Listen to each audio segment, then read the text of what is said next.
बहुत पुरानी बात है। सुमनपुर नामक राज्य में राजा पृथ्वी देव राज करते थे। न्याय प्रिय और बुद्धिमान होने के साथ साथ राजा पृथ्वी देव अपनी प्रजा की खुशहाली और सुख का भी पूरा ध्यान रखते थे। यही कारण था कि उनके राज्य में चारों ओर सुख, शांति और वैभव का वातावरण था। सुमनपुर के पड़ोस में ही एक दूसरा राज्य था, उधमपुर, जिसका राजा जयदेव बहुत ही आलसी और विलासिता का जीवन जीने वाला था। उसने अपने राज्य के विकास पर कभी ध्यान नहीं दिया।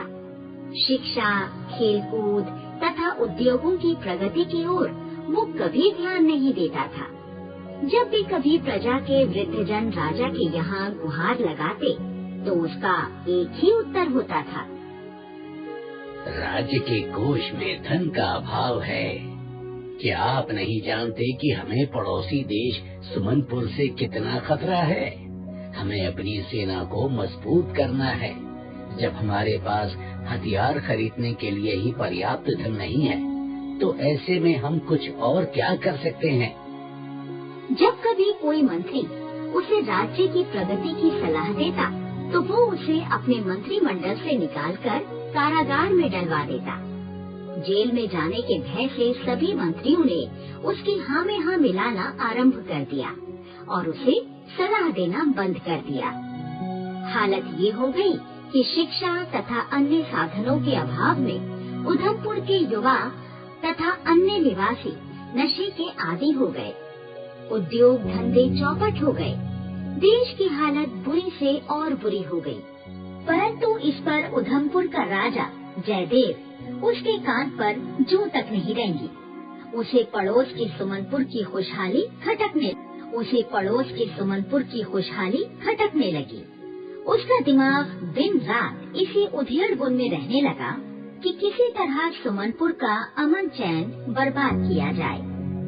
राजा जयदेव जानता था कि सुमनपुर की वीर सेना से लड़कर सुमनपुर का कुछ बिगाड़ पाना कठिन था। इसलिए उसके शैतान दिमाग में एक नया तरीका आया। उसने सोचा कि क्यों न अपने जासूसों को सुमनपुर में भेजा जाए, जो वहाँ जाकर वहाँ के नागरिकों के साथ मिलकर उन्हीं की तरह रहें।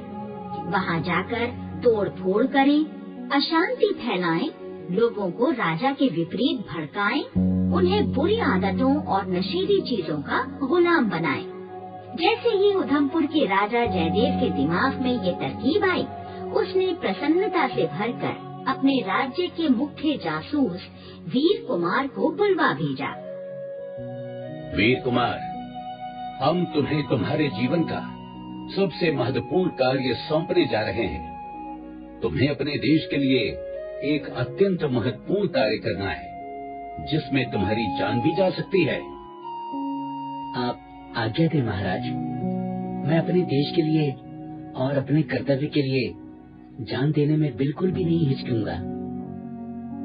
देखो वीर कुमार, तुम हमारे मुख्य जासूस हो, औरों से अधिक चतुर और बुद्धिमान हो। इसलिए हम चाहते हैं कि पहले तुम अकेले सुमनपुर जाओ, कुछ दिन वहाँ रहो, अपना काम करो और वहाँ के बारे में जानकारी प्राप्त करो।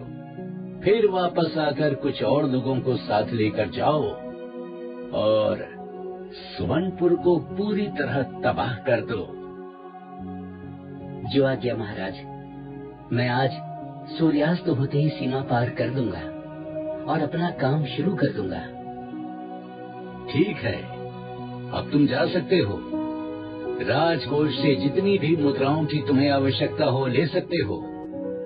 उसी दिन जब सूर्यास्त हुआ तो शाम के धुंधलके में सुमनपुर के प्रहरियों की तेज दृष्टि से बचते हुए वीर कुमार ने सीमा पार कर सुमनपुर में प्रवेश कर लिया।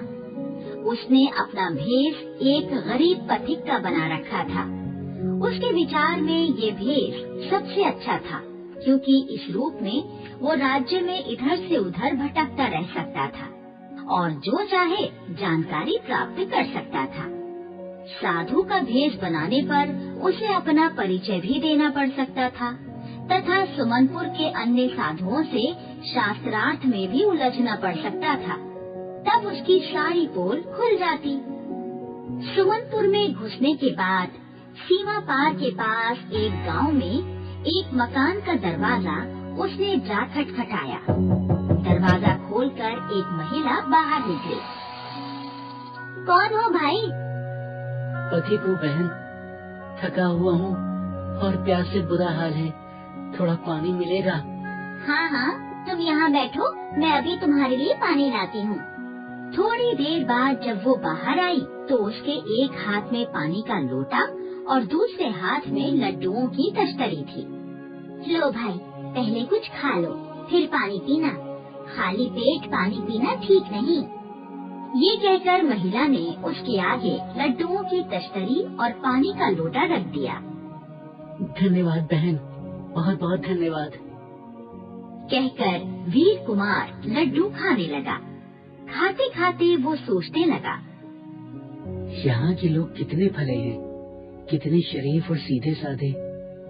भला कोई किसी अनजान आदमी का इस तरह सत्कार करता है। हमारे यहाँ तो कोई किसी अनजान को पानी भी नहीं पिलाता। मूर्ख हैं यहाँ के लोग, सदियों पुराने युग में जी रहे। यहाँ तो मेरा काम आसानी से हो जाएगा। लड्डू खाकर वीर कुमार ने पानी पिया और धन्यवाद कर आगे बढ़ गया। अब तक रात हो चुकी थी। सभी मकानों के आंगन में दीप जल चुके थे। चलते चलते उसने देखा एक मकान के आंगन में एक वृद्ध महिला चारपाई डालकर सोने की तैयारी कर रही है। उसने आगे बढ़कर दरवाजा खटखटाया। कौन हो? पति को माई, थक गया हूँ, दूसरे गांव जाना है, रात हो गई है। क्या रात भर ठहरने को मिलेगा? सुबह होते ही चला जाऊंगा माई। हाँ हाँ बेटे, अंदर आ जाओ, वृद्ध महिला ने प्यार से कहा। वीर कुमार दरवाजा धकेलकर अंदर आ गया। देखो बेटा, वहाँ अंदर कमरे में 2 चारपाई हैं। एक पर मेरा छोटा बेटा सो रहा है, दूसरे पर तुम सो जाओ। वहाँ मेरा बड़ा बेटा सोता है। आज रात उसकी राजमहल में नियुक्ति है।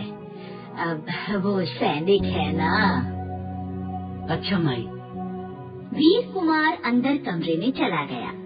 अंदर पहुंचकर उसने अपनी सामान की पोटली एक तरफ रखी और चारपाई पर लेट गया। लेटे लेटे वो सोचने लगा, वाह, ये तो बहुत अच्छा हुआ। सैनिक के घर ठहरने को मिला। यहाँ कोई खतरा नहीं और मुझे अपना काम करने में भी आसानी होगी। थोड़ी देर में वृद्धा के खर्राटे उसे सुनाई देने लगे। उसने दूसरी पाई की ओर देखा। वहाँ वृद्धा का छोटा बेटा मजे में सो रहा था। वो धीरे से उठा और अपनी पोटली में से कुछ निकालने लगा। ये एक छोटा सा डिब्बा था जिसमें विस्फोटक भरे थे। उसने डिब्बा कमरे में एक तरफ रखा। उसमें ऐसे विस्फोटक भरे थे जो जरा सी गर्मी पाते ही धमाका कर देते। घर के टुकड़े बिखर जाते और वहाँ रहने वाले लोगों की जान चली जाती। वो खुश था कि कल दिन में जब धीरे धीरे सूर्य की गर्मी बढ़ेगी तब ये विस्फोट होगा और यहाँ सब तहस नहस हो जाएगा।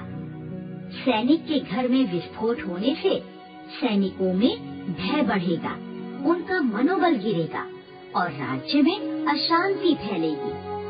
अपनी सफलता पर खुश होते हुए उसने सोचा कि अब उसे वहाँ से निकल जाना चाहिए।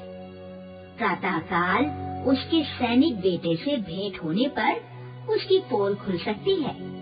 इसलिए उसने अपनी पोटली उठाई, दबे पांव बाहर निकलकर मुख्य द्वार की ओर बढ़ने लगा। वो अपने आप को बचाता हुआ निकलने की कोशिश कर रहा था कि अचानक अंधेरे में उसका पैर हल्के डंडे से टकरा गया। वो ठोकर खाकर जोर से गिरा और उसका दाहिना हाथ वहाँ पड़ी हंसिया के ऊपर जाकर जोर से पड़ा। उसका हाथ बुरी तरह कट गया। वो जोर से चीखा माई। चोट के कारण उसे अपनी माँ की याद आ गई। उसकी चीख सुनकर वृद्धा की आँख खुल गई। उसने पास पड़ी लालटेन जलाई। देखा कि वीर कुमार गिर पड़ा है और उसके दाहिने हाथ से खून बह रहा है। अरे क्या हुआ बेटे? बेटा उठने की कोशिश करो। वीर कुमार को सहारे से उठाकर वृद्धा ने अपनी चारपाई पर बैठाया और तेजी से अंदर गई। अंदर से वृद्धा अपने हाथ में एक लेप और अपनी पुरानी धोती लेकर आई। घबराओ मत बेटे, ये लेप बहुत गुणकारी है। सैनिक युद्ध क्षेत्र में इसे लगाते हैं। इससे घाव जल्दी भर जाता है। तुम्हारा घाव भी जल्दी अच्छा हो जाएगा। वृद्धा ने उसका घाव साफ कर उस पर लेप लगाना आरंभ कर दिया। वीर कुमार ने जब उस वृद्धा को अपनी माँ की तरह घाव पर लेप लगाते देखा तो उसकी आंखों में आंसू आ गए। वो सोचने लगा कि ये लोग कितने अच्छे हैं और मैं इन्हीं लोगों को दुख पहुँचाने आया हूँ। उसकी आत्मा उसे धिक्कारने लगी। उसकी आंखों में आंसू देखकर वृद्धा ने कहा, क्या बात है बेटे, इतने वीर होकर जरा से घाव पर रोते हो? नहीं माई, मैं अपने घाव के कारण नहीं रो रहा हूँ। तुम्हें देखकर मुझे अपनी माँ याद आ गई। तुमने ये भी जानने की कोशिश नहीं की कि मुझे चोट कैसे लगी। मैं तुम्हारे घर में विस्फोटक रखकर जा रहा था, जिससे कल दिन में तुम्हारा घर उड़ जाता और शायद तुम सभी लोग मारे जाते। मैं अपराधी हूँ माई, मुझे क्षमा कर दो माई, मुझे क्षमा कर दो। वृद्धा फिर भी उसी तरह लेप लगाती रही और लेप लगाने के बाद उस पर पट्टी बांध दी। उसके बाद उसने वीर कुमार के आंसू पोंछे और उसका माथा चूमा। ये क्या माई, सब कुछ जानने के बाद भी तुमने मुझे मारा नहीं, मुझसे घृणा नहीं की? नहीं बेटे, घृणा अपराध से की जाती है, अपराधी से नहीं। तुम्हें अपने अपराध का बोध हो गया, यही सबसे अच्छी बात है। अपराध के लिए दंड देना राजा का काम है, मेरा नहीं। तुमने अपना अपराध स्वीकार कर लिया है। अब तुम जाकर सो जाओ। मैंने जो कुछ किया वो मेरा कर्तव्य था। अब मेरा कर्तव्य ये है कि मैं तुम्हें प्रातःकाल राजा के दरबार में ले जाऊं। वीर कुमार अब तक सुमनपुर के निवासियों के प्यार से पूरी तरह दब चुका था। उसकी सारी हिम्मत जैसे जवाब दे चुकी थी। वो चुपचाप अंदर कमरे में गया, विस्फोटक से भरा डिब्बा उठाया और उसमें रखे विस्फोटक के हिस्सों को अलग अलग कर नष्ट कर दिया। सुबह होते ही वृद्धा ने वीर कुमार को खाना खिलाया और उसे साथ लेकर राजा के महल की ओर चल दी। जैसे ही वो महल के द्वार के पास पहुंची कि तभी द्वार के छज्जे पर अपनी सखियों के साथ ठिठोली करती राजकुमारी सुंदरबाला का पैर फिसला और वो नीचे की ओर गिरी। वीर कुमार को अचानक ये सब दिखाई दे गया था। वो लपक कर आगे बढ़ा और अपनी बलशाली भुजाओं में राजकुमारी को थाम लिया। राजकुमारी को जरा सी भी चोट नहीं आई। राज दरबार में जब वृद्धा और वीर कुमार को पेश किया गया तो राजा को सारी कहानी सुनाई गई। राजा परेशान हो गया। एक तरफ दुश्मन का खतरनाक जासूस वीर कुमार, जिसने देश में अशांति फैलाने का प्रयास किया। दूसरी तरफ राजकुमारी की जान बचाने वाला वीर कुमार। उसे मृत्यु दंड दिया जाए अथवा ढेर सारा पुरस्कार। राजा को कुछ सूझ नहीं रहा था।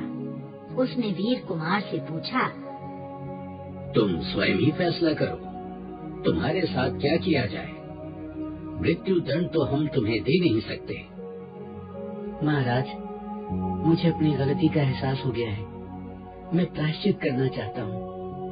मेरे लिए उचित दंड यही होगा कि आप मुझे इसी राज्य में रहने दें, ताकि मैं यहाँ के नागरिकों की उचित सेवा कर अपना प्रायश्चित कर सकूं।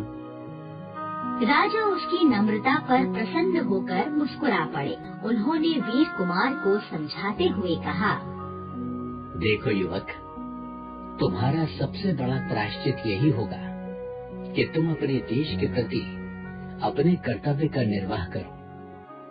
तुमने अपने राजा की आज्ञा का पालन कर अपने कर्तव्य का निर्वाह किया, परंतु देश राजा से भी बड़ा होता है। यदि कोई राजा अपने देश का भला करने के स्थान पर उसे हानि पहुंचाए, तो प्रजा का कर्तव्य है कि उस राजा को उखाड़ फेंके। तुम जाओ और अपने देश को शांति और भलाई के रास्ते पर लाने का प्रयास करो। वीर कुमार राजा से आज्ञा लेकर अपने देश की ओर बढ़ चला। उधमपुर पहुंचकर उसने अपना काम आरंभ कर दिया। वो देश के उन नागरिकों से मिला जो देश की हालत खराब होने पर देश छोड़कर नहीं गए थे और देश का भला चाहते थे। धीरे धीरे सारी प्रजा और आधे से अधिक मंत्री परिषद भी वीर कुमार के साथ हो गए। सबका साथ पाकर वीर कुमार ने राजा जयदेव को सिंहासन से उतार दिया और उसके अपराधों के लिए उसे कारावास में डलवा दिया। धीरे धीरे उधमपुर में शांति और प्रगति का वातावरण बनने लगा। वीर कुमार ने सोचा, ये सब सुमनपुर के नागरिकों और राजा के कारण हुआ है। ऐसे देश से तो हमारी शत्रुता नहीं बल्कि मैत्री होनी चाहिए। ये सोचकर वो अपने महामंत्री के साथ सुमनपुर के राजा से मिलने के लिए स्वयं चल दिया। सुमनपुर पहुंचने पर वहाँ के राजा पृथ्वीदेव ने उसका भरपूर स्वागत किया और सारी बात जानने पर अपनी पुत्री राजकुमारी सुंदरबाला का विवाह वीर कुमार से कर दिया। सुंदरबाला को साथ ले वीर कुमार अपने राज्य में पहुंचा और उसने घोषणा की कि उधमपुर का नाम बदलकर सुंदरपुर कर दिया जाए। उसके बाद सुमनपुर और सुंदरपुर दोनों देश अभिन्न मित्र बनकर खूब प्रगति करने लगे।